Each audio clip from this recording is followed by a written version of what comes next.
Pemirsa, sejumlah pasien di Balai Kesehatan Mata Masyarakat di Kota Makassar terlantar.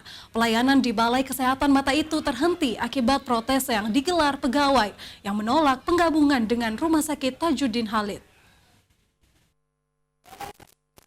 Semua struktur dan kewenangan yang ada di BKSM Makassar.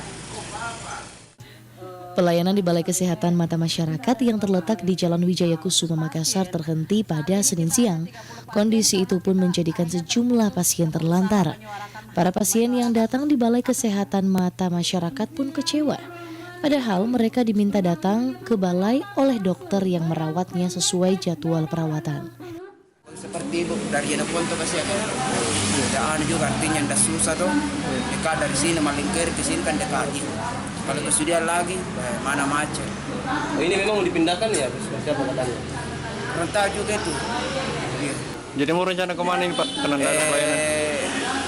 Rentah juga itu kalau kesudian nggak mungkin jauh. Jauh sekali. Mana kalau naik motor, nah begini satu mata pakai, enak juga. Mana rame.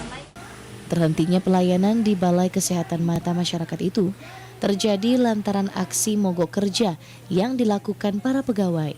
Mereka berkumpul di halaman balai dengan membentangkan spanduk berisi penolakan atas Permenkes nomor 60 tahun 2019.